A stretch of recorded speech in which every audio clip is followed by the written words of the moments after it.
All right, good afternoon, everyone. Happy Monday. Okay. Monday, Wednesday. See? That is how my week is going. Whatever Monday you want is yours. Okay, so again, good afternoon, everyone. Please bear with me. There's been a lot of news, so I have a few things at the top.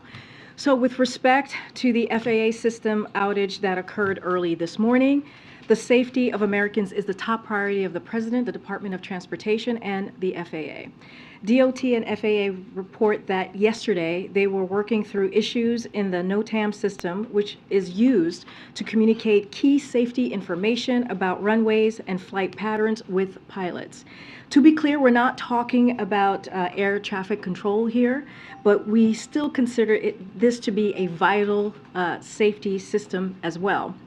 So FAA staff continued to work through the night to resolve the outage and issued a ground stop at 7:25 a.m. this morning, which lasted for approximately 90 minutes. FAA lifted the ground stop once the NOTAM system was available again, which means that the critical safety information required to resume travel was indeed available. The President was briefed this morning by Secretary Buttigieg before departing for Walter Reed with the First Lady, as you heard directly from the President on the South Lawn this morning for yourselves. As we shared this morning as well, we do not have evidence that this outage was caused by a cyber attack. The FAA is working aggressively to get to the bottom of the root causes for the system outage so that it does not happen again. Bless you, Emily. Okay, so yesterday the Department of Education proposed what would be the most affordable student loan repayment plan in history. The new plan, if implemented, will cut monthly loan payments in half for undergrad borrowers. It will mean borrowers making less than about $30,000 per year will not have to pay a dime on their student loans each month, and it will reduce the time it takes for low balance borrowers to get their student loan debt forgiven. The proposal delivers on the plan President Biden announced in August to provide millions of borrowers with more affordable monthly student loan payments, giving them additional breathing room to start a family, buy a car, and purchase a home. Today, we have further evidence of President Biden's economic plan delivering for American workers. Qcells, a major Korean solar manufacturer, announced it will invest more than $2.5 billion to expand their plant in Dalton, Georgia, and to build a new plant northwest of Atlanta. This investment will create 2,500 jobs in Georgia and represent the single largest investment in solar manufacturing in the United States. In its announcement, Qcells emphasized that Inflation Reduction Act was critical to making this investment possible. This builds on the more than $25 billion in major investments in Georgia in electric vehicle and battery manufacturing, solar manufacturing, construction materials, and more since the president took office. When the president talks about building our economy from the bottom up and middle out, this is exactly what he is delivering: more investments, more jobs, more manufacturing in America. In gun safety news, Illinois has now become the 9th state across America to pass an assault bans weapon and take bold action to keep weapons of war off America's street. President Biden commends the leadership of Illinois' Governor J.P. Pritzker, House Speaker Chris Welk, Senate President Don Harmon, Representative Bob Morgan, and the numerous advocates, survivors, and elected officials whose tireless efforts turned the pain of Highland Park and other acts of violence into meaningful action on behalf of all of the people who live in Illinois.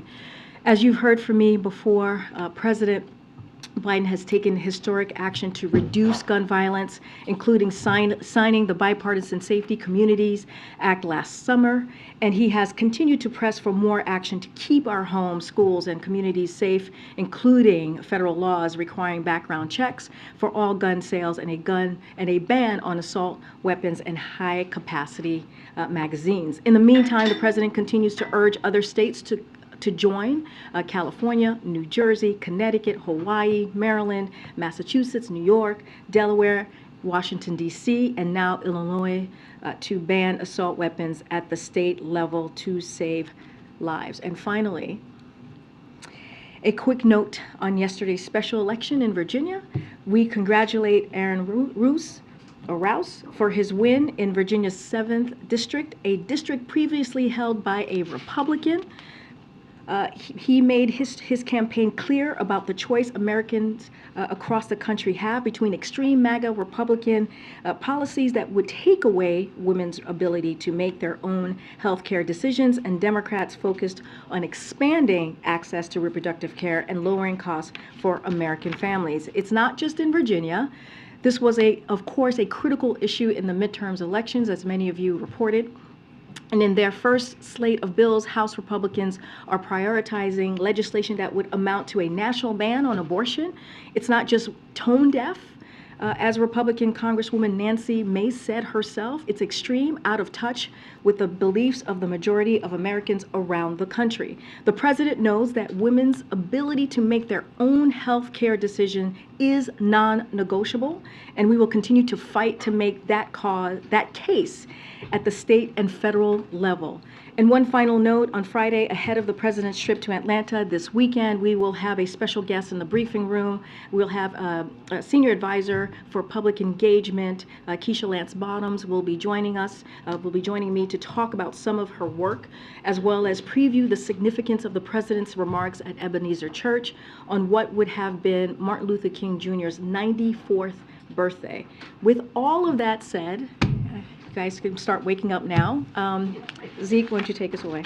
Thanks, Karine. I was hoping you can provide an update on what the president has been doing at Walter Reed while the First Lady's been undergoing this procedure. We saw the First Lady's office put out a brief statement a couple minutes ago, but what has the president been doing? He's supposed to get the PED at 1 o'clock. Did that happen while he was up there? So I'll say this and be very simple. Today is about his wife. That is the focus for the president right now. As many of you know, the president accompanied the First Lady to Walter Reed National Medical Center for her scheduled outpatient procedure, commonly known as Mau's surgery. The First Lady's procedure is proceeding well, and as expected, Dr. O'Connell will provide an update about her today. But again, this is about the president supporting his wife of 45 years. And so again, when it comes to her condition specifically, Dr. O'Connell will have more to share. But again, I'm not going to go beyond how important it is for the president to be there with his wife today. Thanks. And a couple specific questions regarding the discovery of apparently documents marked classified in the president's former office. The president acknowledged yesterday that he had been briefed that those documents had been found. When was he briefed that those documents had been found? So let me just lay this down a little bit, because there's just for folks who happen to not be following this. Look, the president addressed this issue yesterday. He addressed it on in Mexico City on a world stage in front of many of you at a press conference with two of our closest neighbors, as you all know. And he said he takes classified documents and information seriously. He was surprised to learn any records had been found there. He doesn't know what was in them. He said this, just repeating what the president has said. As soon as his lawyers realized these documents were there, they did the right thing and immediately turned them over to the archives. As he said, his team is cooperating fully with the review. And we also released a statement from the White House counsel's office, as you know, on Monday, which had information, detailed information about the particular situation. As my colleagues in the council have stated and said to all of you yesterday, this is an ongoing process under the review of the Department of Justice. So we are going to be limited on what we can say here. But as the president told you, as my colleagues have said to many of you, we are committed to doing the right thing, doing this in the right way, and we will provide further details when it's appropriate. Karine, you mentioned you want to do this the right way. Presumably that means the transparent way. So my question was, when was the president briefed? He said he was briefed. When did that briefing happen? Again, I'm not going to get into details. I'm not going to get beyond what the president shared yesterday. He laid out what he knew, when he knew it. He laid out how important it is. He sees it seriously, very seriously when it comes to taking classified documents and information. I'm just not going to, I know you all are going to have a lot of questions on this, but at this time I'm not going to go beyond what the President said yesterday. I'm not going to go beyond what my colleagues from the White House Counsel shared with many of you as well on Monday. And so I'm just going to leave it there. Want to be prudent here and make sure that it is that my colleagues really truly handle this issue. One more stab at this, because again, this is a lot of importance to people. The President mentioned the handling of classified information is important. These documents were discovered on November 2nd. This didn't become public until my colleague at CBS News reported this on Monday. That's more than 2 months later. Why was the public not informed while the White House prepared its PR response for 2 months? Again, this was under review. This is under review by the Department of Justice. I'm not going to go beyond what the President shared yesterday. I'm not going to go beyond what my colleagues at the White House Counsel shared with all of you as well. Look, what you received from the White House Counsel on Monday had complete details, a lot of details to all of you on what occurred, and just not going to get beyond that. It is, again, an ongoing process. We're going to respect the process. As the President said, his team handled it the right way, and we're just not going to get ahead of the process from here. Thanks, Karine. Have you spoken to the President about these documents and their discovery? I have not spoken. Well, first of all, I have not spoken to the President about any of this specifically because he's laid out what he knows. He has said he doesn't know what is in them, so there's no way for me to talk about the documents if he has said he doesn't know what's in them. And we're just going to allow the process to continue. So for the sake of the American public who want these questions asked and answered, would the President characterize what happened here as a mistake? Would this White House characterize this as a mistake? What I'll say is this is an ongoing process. You heard from the President. He spoke about this in detail yesterday in front of, on a world stage, in front of many of you who were there, in front of many of your colleagues. He laid out what he knew. He said that he seriously, he takes this seriously when it comes to classified documents, when it comes to information that is classified. He was surprised to learn about the records had been there.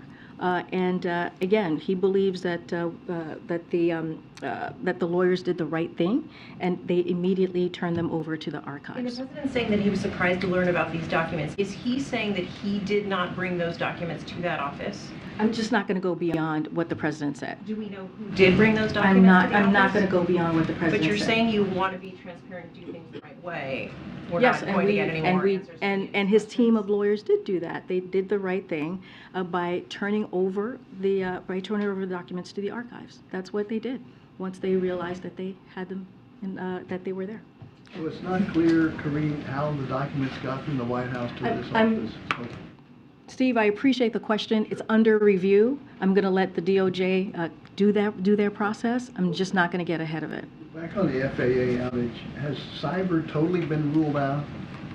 Right now, that is what I said. We do not, this has not been viewed as there's no evidence of a cyber attack at this point. The President has directed Department of Transportation to conduct a full investigation into the causes and provide regular updates. Again, this is incredibly important, a top priority, the safety of Americans who are flying every day. We want to make sure that they're safe. This is a top priority for the President, a top priority for the Department of Transportation, and certainly FAA. And so we want to make sure that we get to the root causes so this does not happen again. Lastly, on the First Lady, when was this lesion discovered? I'm not going to get ahead of what Dr. O'Connor is going to share later today. I stated that the procedure is going well. I'm just going to leave it there and let her doctors speak to it. On the documents case, again, you've laid out that the President's lawyers and the special counsel are dealing with the legal side of this. You've now laid out that you have not had a conversation with the President about this. But this was reported Monday. It happened in November. Are you aware of any conversation in the West Wing among others, people other than the President, about disclosing this once it was discovered? What I can say is I was asked by your colleague if we talked about the documents themselves. the president said he does not know what was in them, Okay. right? Set But that but also just wanted to clear that up. Look, I understand you guys are going to have a lot of questions on this. I get that. I know you guys are going to have a lot of questions on process and specifics. And what I can tell you is that I'm not going to go beyond what the president laid out. I'm not going to go beyond what my White House counsel colleagues have stated. I would refer you to them for any other specifics or additional information. I want to be prudent here. I want to make sure that You're we not do gonna this in answer the the appropriate But way. we're gonna ask them, because that's our job. I understand, so and my job is to answer your questions. So here we go. One of the Let's reasons go. we asked this is because on like day 2 of this administration, when he swore all of you in, the president said, quote, "I'm gonna make mistakes. When I make them, I'll acknowledge them, and I'll tell you. And I'll need your help to help me correct them." So you're the one here Yeah, talking and to us about this. That's why we're asking you. So let's just remember that. Ed, When he was Ed, asked yesterday- Ed, we don't need to have this. We work very well together. We do. We don't need to have this kind of confrontation. Ask your question, and I will answer them the best that I can. Part of the reason we're laying that out is because you're laying out your part of the job. I We're laying know, out our part of the job. I know, which but is I'm to just ask the saying that we don't question. need to know there have are people who will contention. be You don't watching need to be contentious when with me here, Ed. The president was asked yesterday, but did not answer this part of the question. Why didn't he or someone in the White House inform the American people when these documents were discovered on November 2nd? Did it have anything to do, because people are asking this part of it, did it have anything to do with the fact that the election was just a few days away? Again, Ed, this is under review by the Department of Justice. It is literally under review right now. As I am talking to you, it is under review. So I'm not going to get beyond the process. I'm not going to get beyond what the president said. Look, the White House counsel, my colleagues in the White House counsel, laid out a very detailed information about what this particular issue on Monday. You all have that. I'm just not going to get beyond that. The Department of Justice is independent, as you know. They're doing a review, and I want to be prudent here. And it would be But there more was appropriate. nothing It would stopping be you- more appropriate for my colleagues in the White House counsel's office to address this. Then we welcome them to the briefing room, and we hope they can come soon to discuss this. But there's another thing. There was nothing stopping the President of the United States from disclosing the discovery of these classified documents in his former office before it was under Justice Department review. What I So can why tell didn't he you, disclose what it? I can tell you right now is what the president share with you what the president said to all of you, right? Which is he was surprised by this. He definitely, truly respects the process here. And also when it comes to classified, he takes classified documents very seriously. And again, I'm going to leave you to the information that the president provided to all of you, and also just yesterday, in front of many of you or your colleagues, and also what my White House counsel colleagues shared on Monday. This, the leaders of the Senate Intelligence Committee today, like they did after the raid at Mar-a-Lago, have asked that the Director of National Intelligence conduct a national security assessment of this apparent discovery of classified information. Has the president asked for one, or are you aware of the ODNI? I would refer you to Department of Justice here. This is, again, Department this is, of Justice doesn't handle national security. I would refer you to Department of Justice on this particular issue that's being reviewed currently. On whether the Office of Director of I National would- Intelligence is I would- conducting a national security When it comes assessment. to the review that we are currently speaking of right now, of these classified documents, I would refer you to Department of Justice. Go ahead. Apart from those classified documents, the president did say that he was unaware of records being brought to that specific office. So aside from those, has he asked his lawyers, has he looked into whether any other documents have been taken to any other office that he has, whether in Wilmington or Rehoboth? Has there been any kind of like audit that's been done of where there may be others that he doesn't know about? I'm just not going to speak to this. I'm going to let the process continue. It's an ongoing process, and so I'm just not going to speak to this from here. It is more prudent and more appropriate for my colleagues at the White House Counsel. On another to note, speak to you were touting the Q-Cells announcement and the Inflation Reduction Act. I just want to ask, though, Governor Kemp in Georgia is also, touting the deal and taking credit for it. Did the administration work with the Republican governor to get this project off the ground? How much help was he in this process? I don't have any specifics to share on our conversations with the governor. of Georgia, but what I can share with you is what we have said many times is how important the Inflation Reduction Act is here. And we see this. We see this in many of the announcements that we've seen across the clearly across the country when it comes to making sure that we're lowering costs for Americans, making sure that we're bringing manufacturing jobs back home, and this is part of more broadly the president's economic policy. And so we see this a lot. We see where Republicans do not support some of the major critical policies like the Inflation Reduction Act, but then take credit for it, like the American Rescue Plan, but then take credit for it. But that also shows you how effective the president's economic policy has been and how it does indeed work and deliver for the American people. And so I'll just leave it there. Go The ahead. president does talk about bipartisanship. I mean, He does. did Governor Kemp help? It does. I just said I don't have anything to lay out for you, but what I'm sharing with you is what we have seen over and over again when it comes to Republicans who do not support what we're trying to do on behalf of the American people. Again, the Inflation Reduction Act. Again, the American Rescue Plan, right, which is all part of the president's economic policy, which has shown to have worked, which has shown to actually create 10 million, more than 10 million jobs, which have actually helped to lower in cost.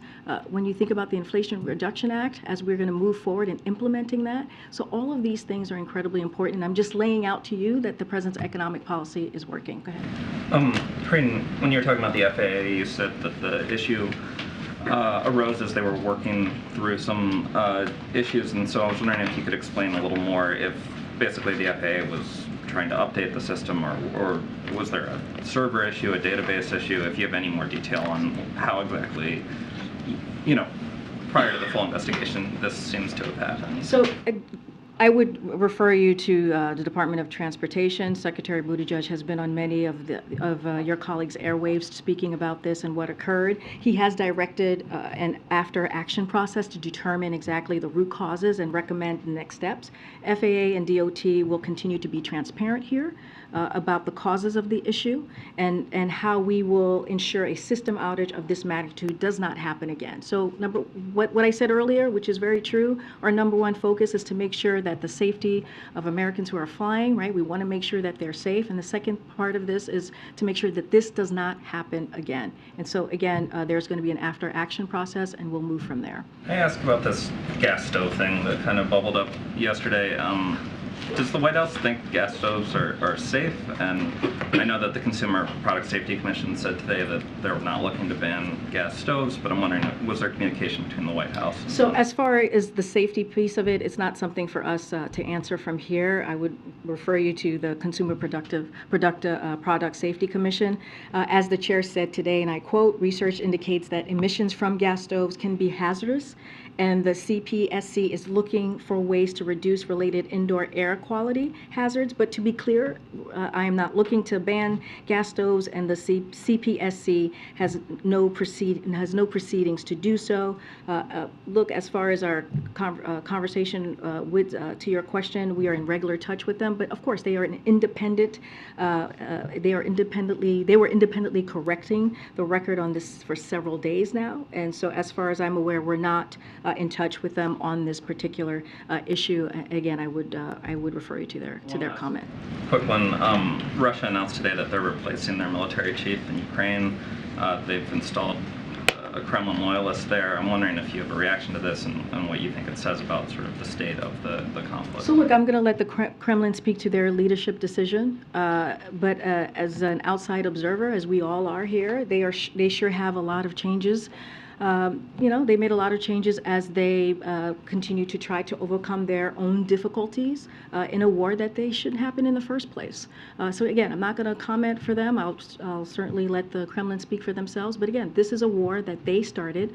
This is a war that they created, a brutal war, and they can end it today if they choose to do so.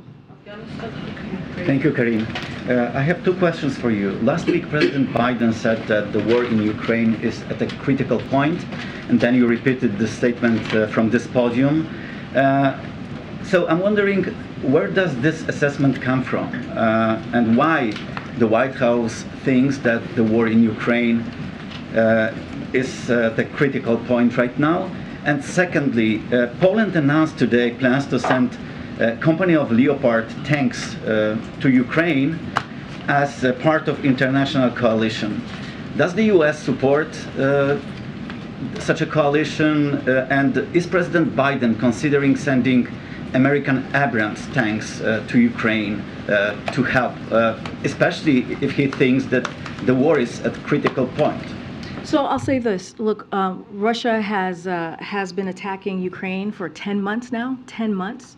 And this winter, we're seeing a new approach by Putin targeting civilians. You've heard the president talk about that specifically. It is unspeakable what the Ukrainian people are enduring, and they are bravely fighting back. I'll say this to your second question. The president has made clear to President Zelensky, as you know, he was here very recently. You saw them stand side by side, and you heard the president talk about the commitment that he has for the Ukrainian people, and that the U.S. will continue to have their back, stand with Ukraine as long as it takes. And we've been very clear and consistent on that. We are moving fast and delivering to support Ukraine with the tools it needs to win this war. We just announced a PDA of $3 billion, the largest one, just last week. And so that is going to continue. Again, we will be with them as long as they need us. I'm going to move on. I'm going to move on. I'm going to move on. Okay. Thank you, Karine.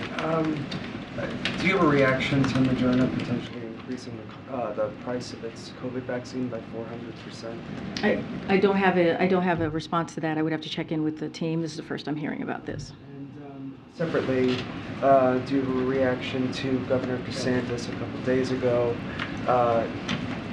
claiming to activate the National Guard, the Florida National Guard, in response to the Cuba migration surge? So we have known for some time now, right? We have seen Governor DeSantis do political stunts. That is how he perceives to fix this issue from Florida, right? And he takes, we're talking about people who are coming from countries who are dealing with political strife, who are dealing with issues where they're trying to find asylum, and he treats them like pawns. And so we have called that out over and over again, and we will continue to do that. And he is not dealing with the problem; he's actually creating a problem. And so that's what I have to say to that. We've talked about Governor DeSantis and the mockery that he's making of a process that the president is trying to fix. He's trying to deal with this issue. He has made, when you think about immigration reform, a priority by putting forward a piece of legislation on the first day of his administration. And what he's going to continue to call on is for Congress, Republicans, to actually take action and really deal with this crisis, this issue. Okay. Karine, a couple of questions. One, is there a log showing how many times the president has been to that office during, his vice president, when he was vice president, etc.? Is there a log showing the times that he traveled there? Traveled where? To that office. Yes, the Biden-Pence. Yes. You mean since he's been vice president? No. Oh, since he left as vice president? Yes. I do not know of such a log. Nothing. Look, I'm not sure. You're just trying to see how many times he's gone to the Penn Biden Center office. I don't have anything to share about how he's. I mean, at least for the last 2 years, right? You guys have been very aware of where he goes, right? Because he has a protective pool that travels with him at all times. So I can only speak to the last 2 years. When he was a citizen, right? After becoming vice president, I cannot speak to his movements there, where he's been, or how many times he was there. As you know, he worked at University of Pennsylvania, so clearly he was there often. But as president, you guys are very much aware of his movements and where he goes and the trips that he takes because he is indeed president of the United States. So I can't speak to after that or before that. You spoke of the legal aspect of it. There is also a political aspect to this as well. There are some Republicans who are grabbing onto this cloud of documents that have been reported. What do you believe will happen? How will the work for the American public go forth with Republicans already talking about investigations? Already, Marjorie Taylor has been screaming impeachment for the longest, and now with this, she's saying impeachment. How does the work of the American public move forward as now documents are reported that were in an office connected to Joe Biden. Again, I'm going to sound like a broken record, but the more prudent thing to do is to make sure that my colleagues are dealing with this, my colleagues in the White House Counsel Office, and I want to respect the process. This is an ongoing process, as you all know, that is being reviewed by the Department of Justice, and I'm just not going to speak beyond that. I was talking about the politics. I know you're talking about the Not politics. just the legal, but I'm talking about the No, politics. I of it. understand. I'm just not going, there is an ongoing process that is being reviewed by the Department of Justice. I'm just not going to speak beyond that. And lastly, the Atlanta trip. Can you talk about what this moment, with this year being the 60th anniversary of the March on Washington, what does this King holiday mean to this president? This holiday, as every holiday, when we talk about the legacy of Dr. Martin Luther King, when we remember him on his birthday, has always been a critical moment for this president. You heard him talk about the reasons why he decided to run. A lot of it had to do with civil rights. And he has an administration that makes sure that no one is forgotten, that that he has an administration that represents the country, one of the most diverse administration in modern history, and that also shows a commitment to how he believes to Dr. Martin Luther King Jr.'s legacy as well, and making sure that we walk in that legacy every day. I don't want to get ahead. He's going to be speaking, as you know, at Ebenezer Church in a couple of days, and he wanted to make sure that he recognized that day by going there and talking about the legacy of Dr. Martin Luther King, what he meant, not just to the Black community, but to every community just across the country, to Americans. Karine, thank you so much. President Biden campaigned on a promise to stay true to the spirit of transparency. Why then, how is it possible that the White House did not reveal the presence of these documents prior to the election when they were found? Again, the president spoke to this personally yesterday. You heard him at the press conference. He laid out what he knew, and he talked about how important and how he sees this as a serious matter when it comes to classified documents and information. He talked about about how he was surprised to learn about the records that had been found there, and he laid out his process and his thoughts. I'm just not going to go beyond that. Again, we released information that was very transparent, meaning the information that you all got received from the White House Counsel's Office.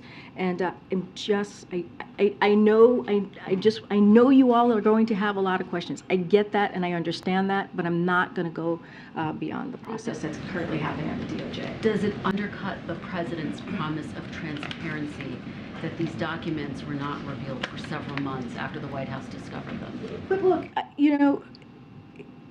so when his lawyers realized that these documents were there, they turned them over to the archives. They did the right thing. They turned them over.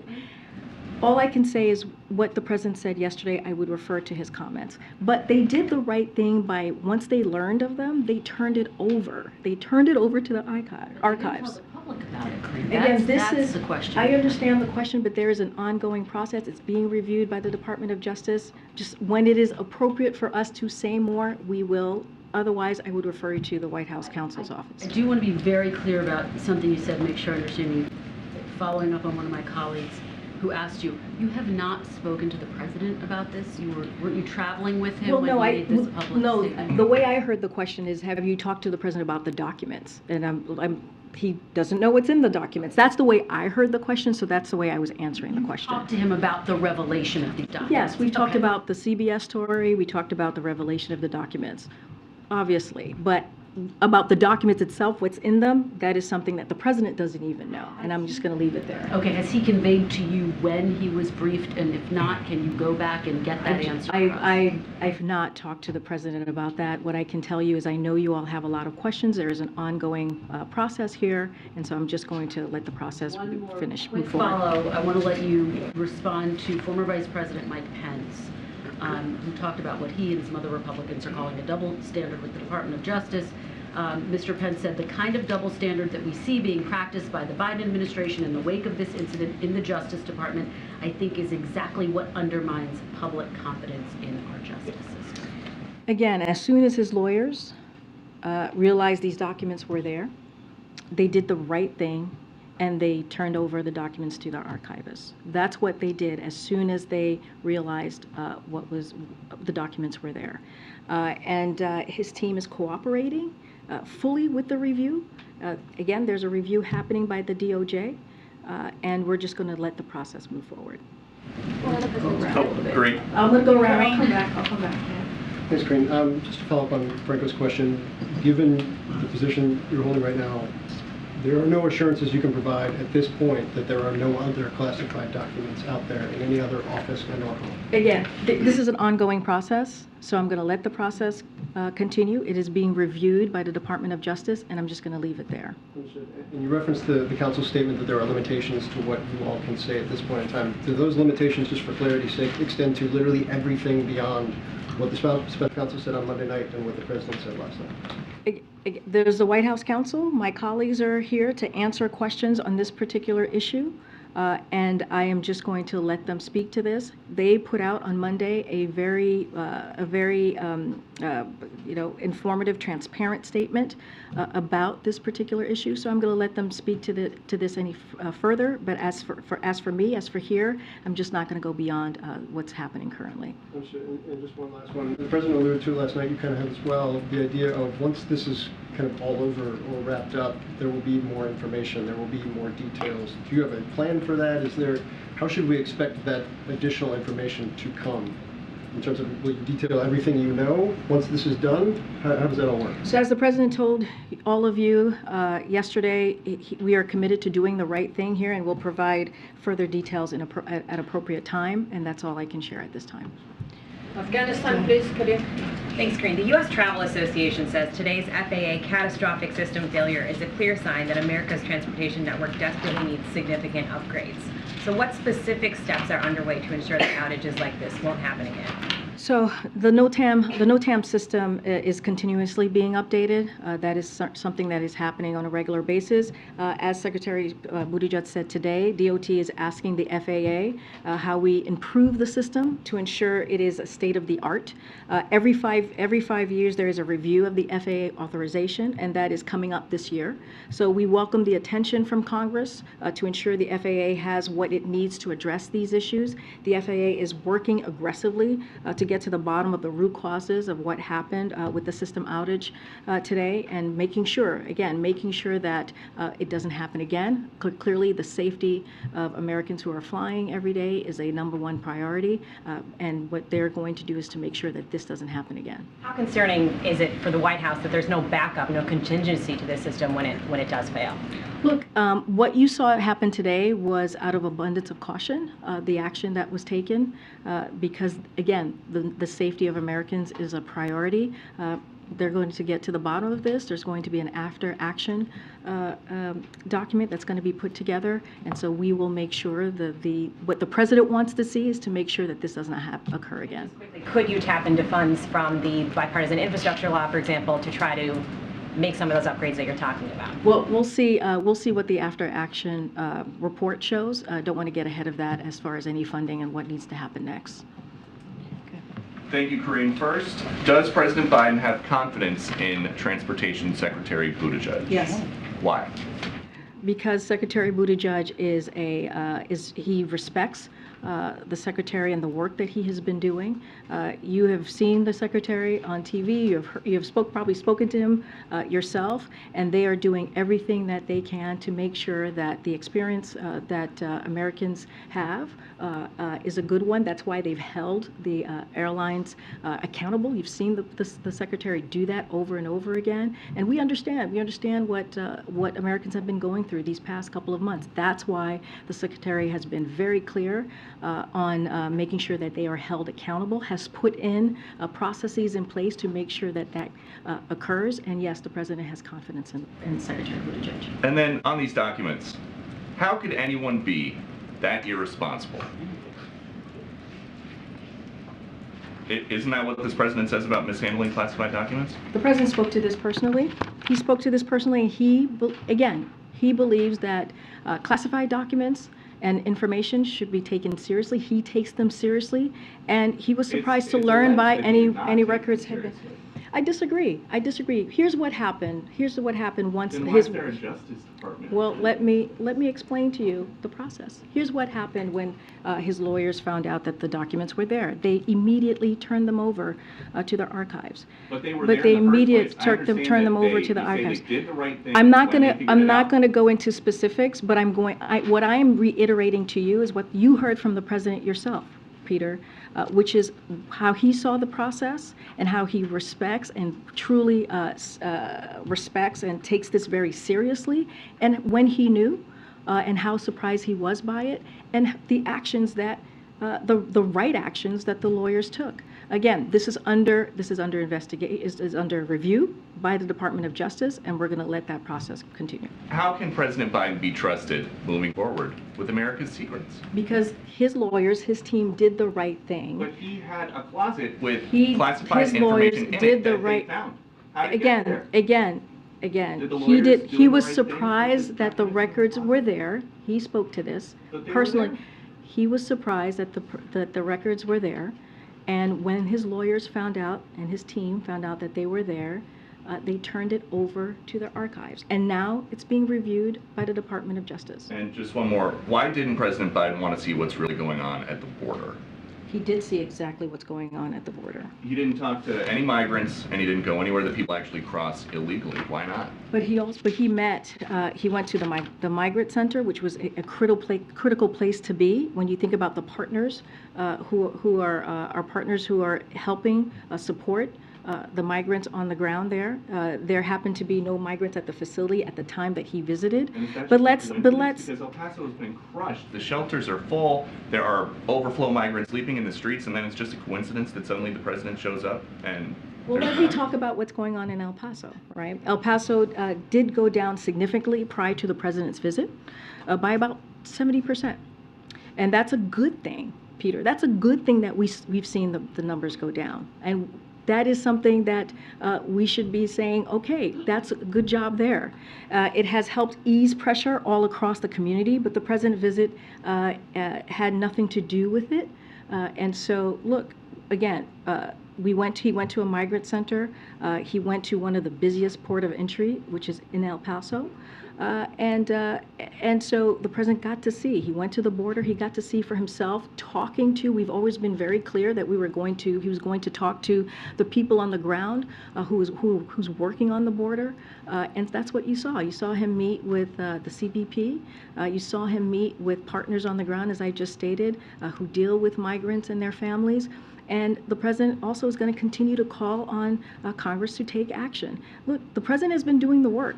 And if you think about the record funding, he has done more than any prior president to secure the border and build a safe, orderly, and humane immigration system. And that's what the president has been able to do. We've got 23,000 agents working to secure the border, and we'll soon be hiring 300 more. That's what the president has done here. And so, again, he went down there, he saw for himself, and I'll just leave it there. I have a follow-up, Karine. Karine. Thank you. One follow-up on. Go ahead, this lady in the front. Was there any discussion of President Biden getting a physical while he was at Walter Reed this morning, or could you provide any update on when that might happen next? Again, this is about his wife today. He wanted to be there to support her. I don't have anything else to share besides the fact that they've been married for 45 years, and he wanted to be there with Dr. Biden during this time. And then I just have one quick question on Brazil. Has there been any discussion in the administration about if there were to be an extradition request from Brazil for Bolsonaro for the events that happened this week?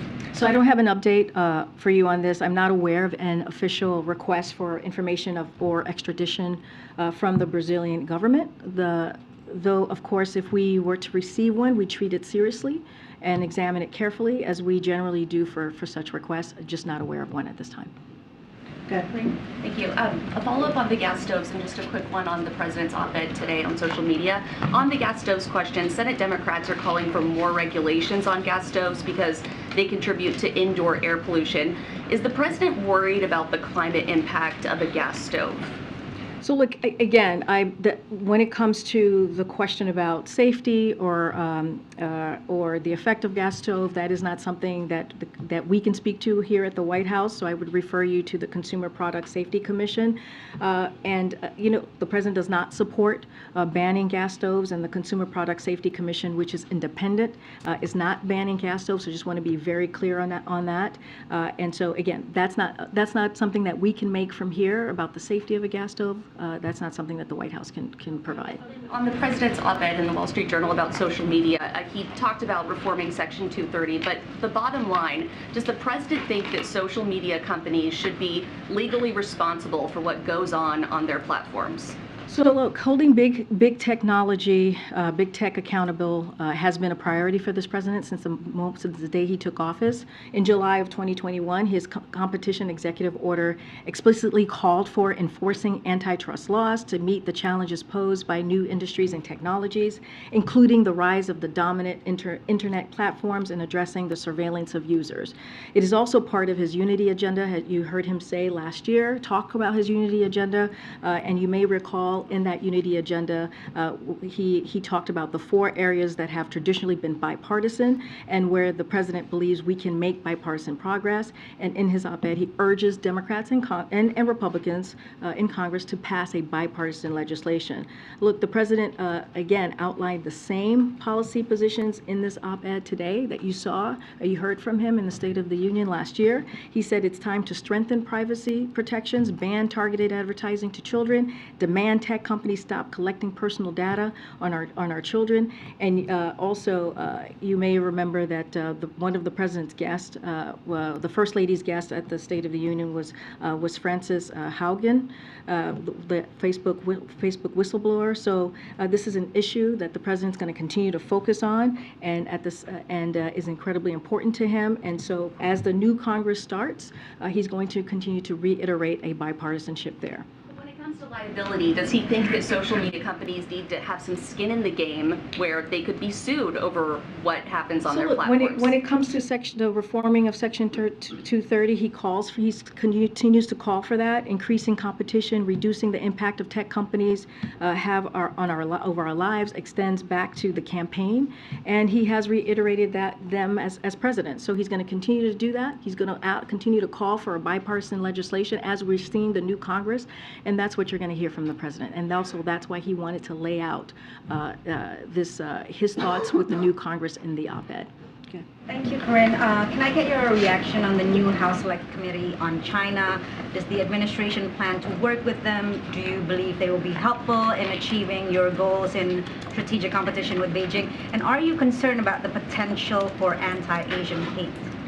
So look, under President Biden, we are more prepared to outcompete China, protect our national security, and advance a free and open Indo-Pacific than ever before.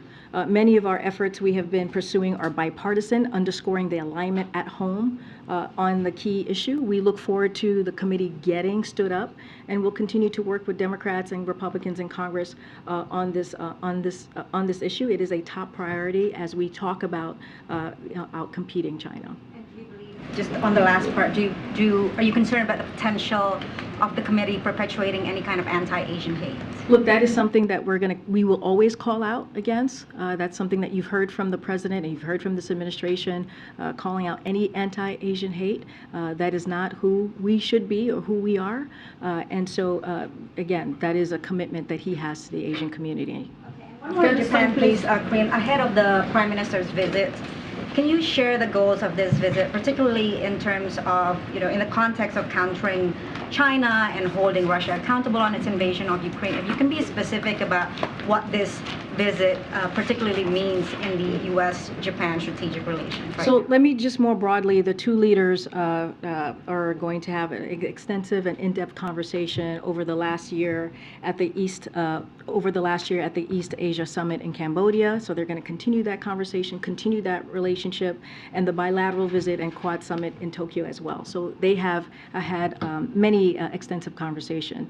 The Prime Minister will arrive at the White House after consulting closely with us and regional partners on the release of Japan's new national security strategy and commitment to boosting its defense depend on to 2% of GDP, including to invest in new defense capabilities. These unprecedented moves will strengthen deterrence in the region in order to advance peace and stability in the Indo-Pacific and globally. As you asked me about China, this meeting also comes as Japan continues to be a critical partner for the United States and Europe in holding Russia accountable for its brutal war against Ukraine. The meeting between the President and the Prime Minister will highlight the pivotal moment we are in for the U.S. Japan alliance and underscore how President Biden's focus on investing alliances and partnership, including Japan, is bearing fruit. And you will hear more about this meeting when we'll get a readout on Friday. Go ahead, Kristen. Yes, going back to transportation, TSA plans to roll out facial recognition technology at its airports nationwide, but critics have raised concerns about the racial inaccuracies, especially for Asians and African Americans, when it comes to this technology.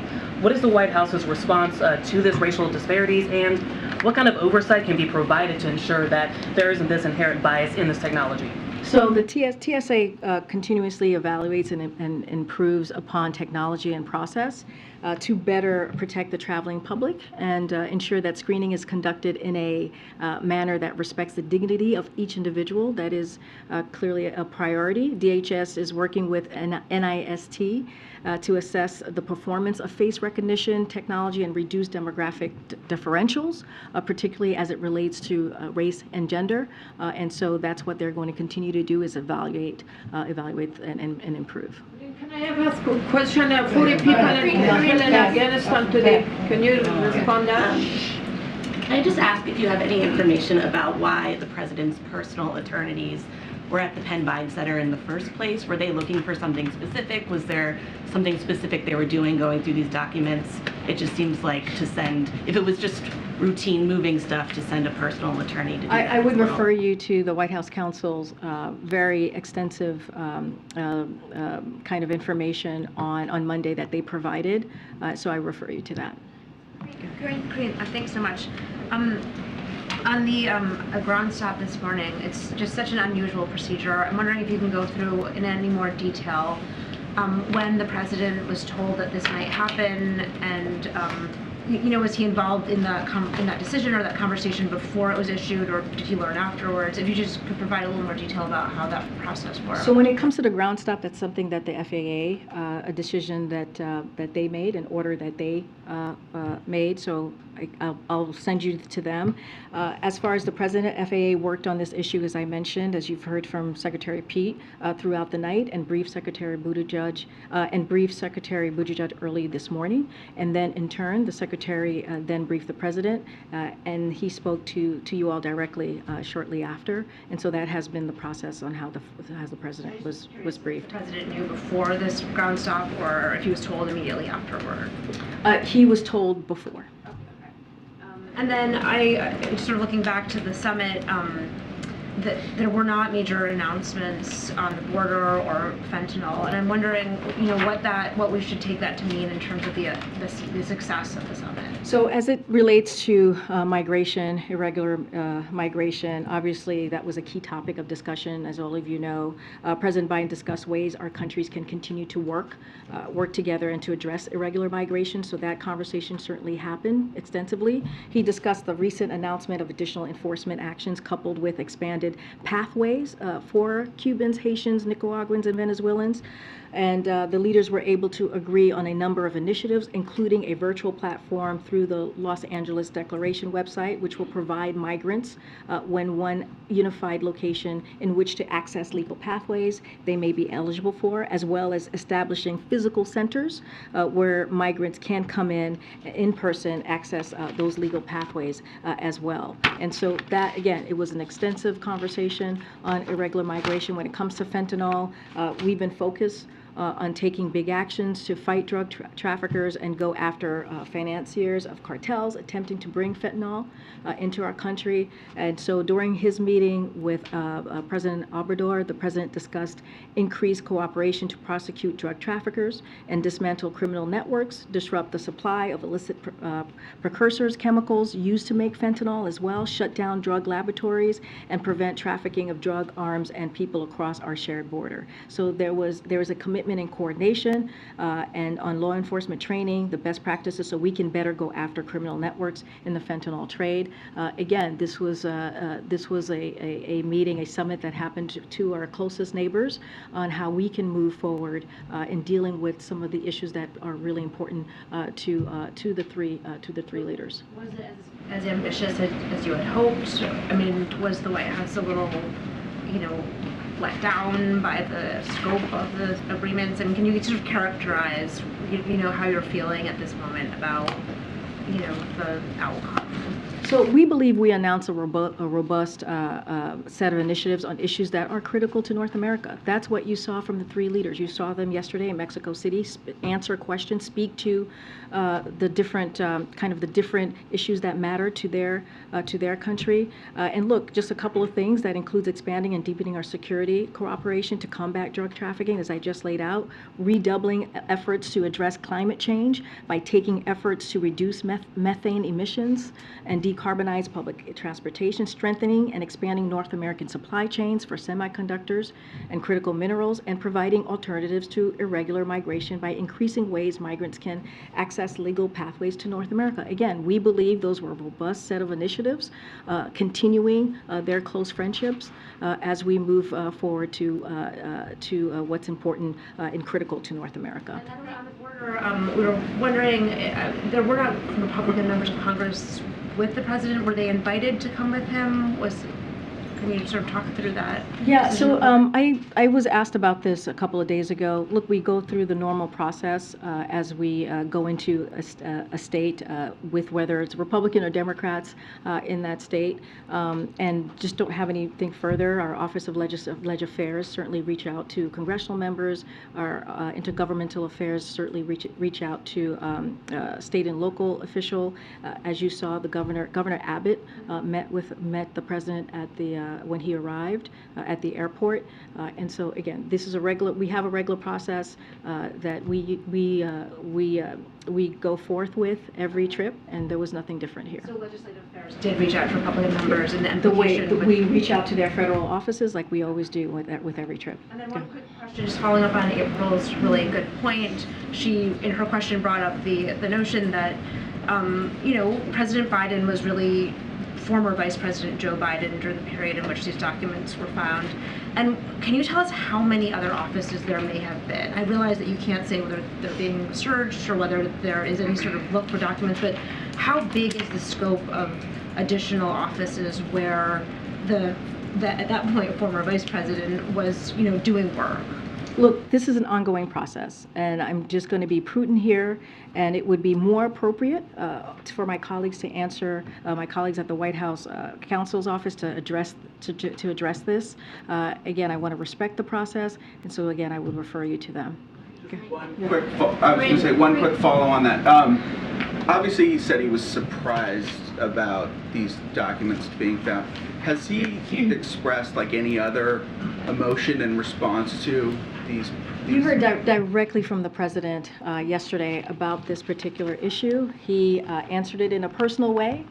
Again, I would refer you to his response and how he saw the issue. I just don't have anything else to share beyond what the president shared with you and the American people yesterday. We'll see you tomorrow.